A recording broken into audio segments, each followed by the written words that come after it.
Hello YouTube and welcome back to another episode of Explain That Game, where we showcase a game's features and help you decide if it's worth your money or not. Today we're looking at Alan Wake, which was actually released back in May 2010, so just under 2 years ago, and that was for Xbox 360, and it's recently been ported over to PC, but it looks like they've shown it some love, and that's what this is going to be.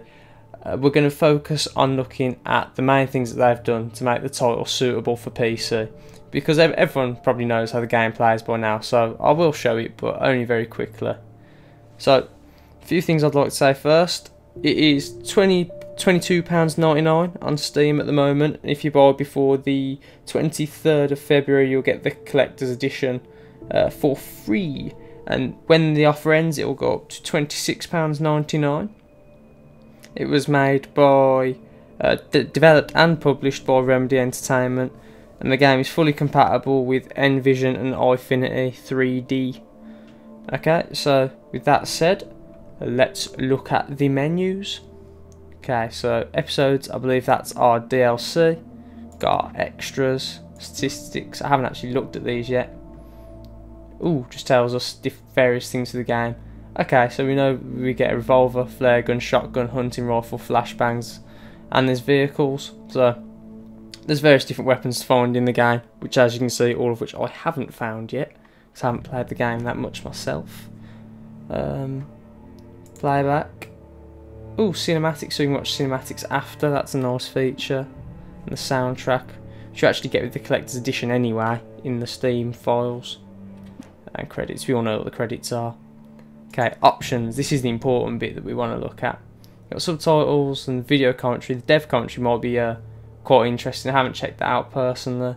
Let's go to controls, because I thought this was quite weird. FOV is included in the controls menu. I've got no idea why that actually is.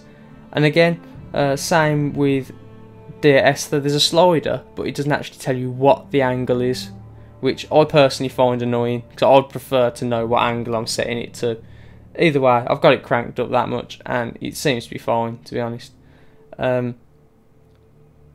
Yeah, what's this? Oh, you can invert the various axes of your mouse movement.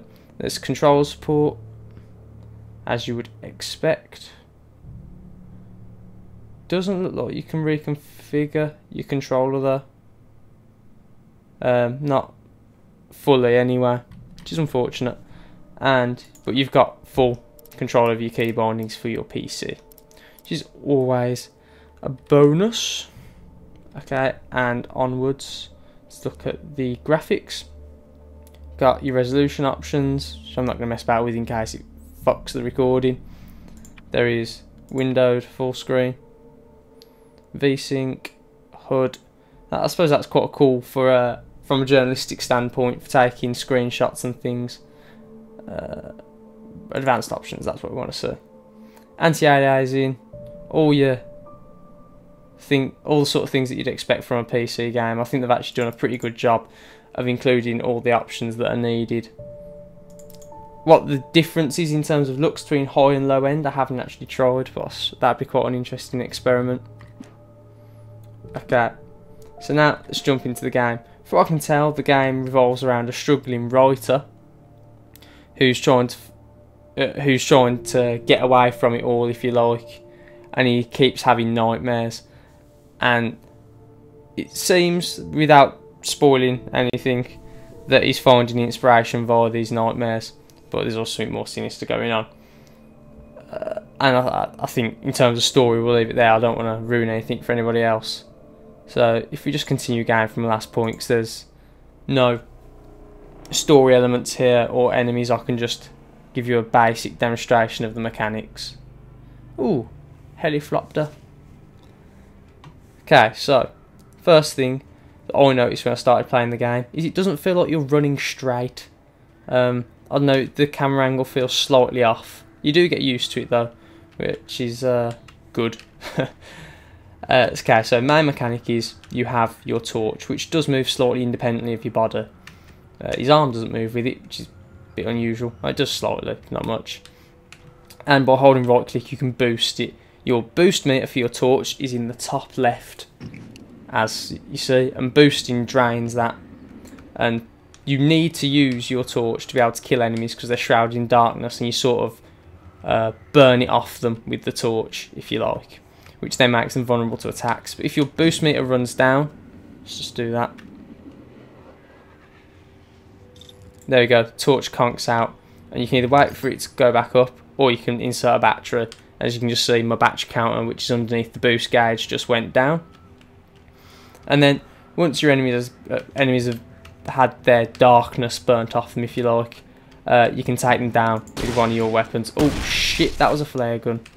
Let's get a different gun out. The flare gun actually kills them if they have darkness around them because it's a light emitting weapon.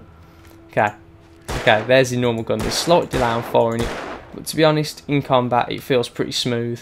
And by tapping shift you can dodge, and you get sort of a slow-mo mechanic. I don't know if this appears in the rest of the game as well, but there are these little hidden arrows which point you in the right direction, which you can only see with light on them.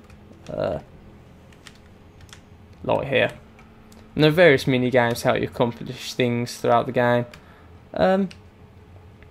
Yeah, I think that's a decent look at the PC specific features. It does control well with the mouse and keyboard. I've personally had no problems as of yet, but I'm sure somebody will somewhere. If you feel that I've missed anything, let me know in the comments below and I'll make the amendments somewhere, probably in the description. So, thank you for watching. This has been Harvey from WhoKnowsGaming with an extremely short video on Alan Wake. I hope you've enjoyed it. If it's helped you out, leave a like and or subscribe. If you didn't, then don't. Goodbye.